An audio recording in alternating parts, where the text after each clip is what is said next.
আসসালামু আলাইকুম ভিউয়ার্স, আশা করি সবাই ভালো আছেন। তো আজকে আমরা চলে এসেছি ইউরোপ সংক্রান্ত কিছু তথ্য নিয়ে।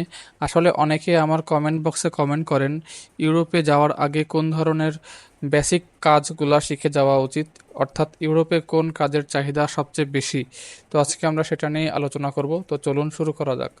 আগে বলে রাখি, যারা এখনও আমাদের চ্যানেলটি সাবস্ক্রাইব করেননি অতি দ্রুত আমাদের চ্যানেলটি সাবস্ক্রাইব করে রাখুন।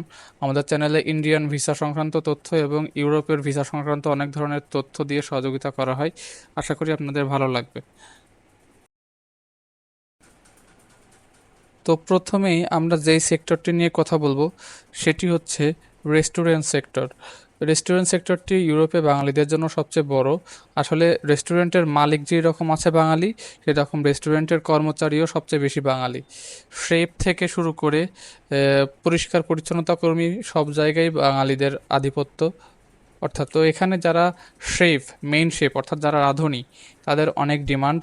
তারপরে যারা রাঁধুনির হেল্পার অর্থাৎ অ্যাসিস্ট্যান্ট শেফ যারা, তাদেরও প্রচুর ডিমান্ড ইউরোপে।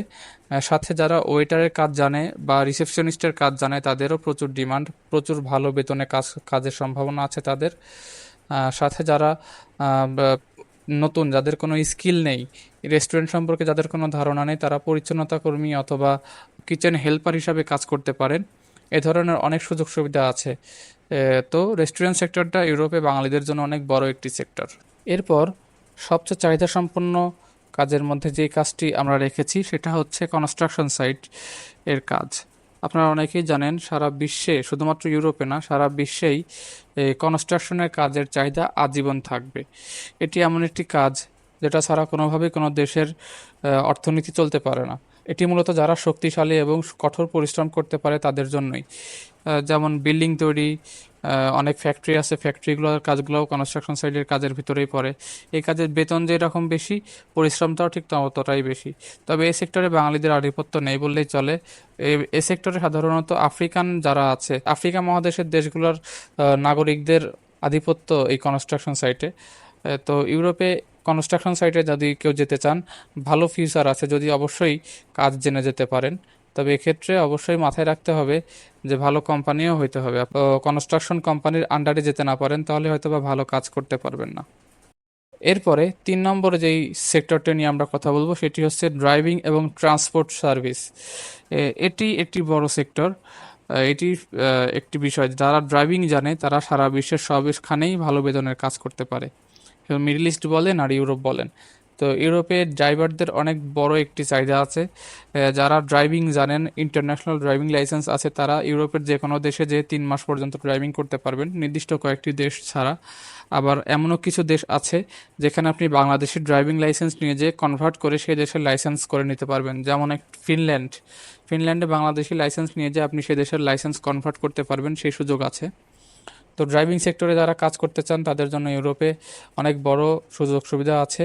তবে এই সেক্টরে ভিসা পাওয়াটা অনেক টাফ। সর্বশেষ 4 নম্বর, অর্থাৎ সবচেয়ে বেশি বেতনের যে সেক্টরটি, যেটা সারা বিশ্বেই প্রসিদ্ধ, সেটি হচ্ছে ওয়েল্ডিং। এটিও কনস্ট্রাকশন সাইটের ভিতরেই পড়ে, তবে এটি আলাদা করেছি কারণ এর বেতন সবচেয়ে বেশি। ইউরোপের ভিতরে সবচেয়ে বেশি বেতনের কাজ হচ্ছে ওয়েল্ডিংয়ের কাজে। শুধু ইউরোপে না, সারা বিশ্বেই ওয়েল্ডিং কাজের সবচেয়ে বেশি ডিমান্ড।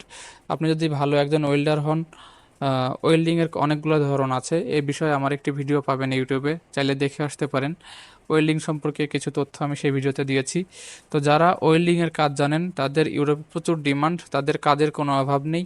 আপনি যদি একবার কোনো না কোনোভাবে ইউরোপে ঢুকতে পারেন, তো ওয়েল্ডিংয়ের কাজ যারা জানেন তাদের কাজের কোনো অভাব হবে না। প্রচুর ডিমান্ডেবল একটি কাজ এবং অনেক বেতন পাওয়া যায় এই কাজে। যদিও কাজে রিস্ক বেশি, তবে অবশ্যই রিস্ক নিলে বেতনও বেশি পাবেন। ভালো একটি ফিউচার করতে পারবেন ইউরোপে যদি কনস্ট্রাকশন সাইটে অথবা ওয়েল্ডিং কাজের ভিতরে যাইতে পারেন। তো আশা করি বুঝতে পেরেছেন। পরবর্তী ভিডিওর জন্য আমাদের সঙ্গেই থাকুন। আল্লাহ হাফেজ।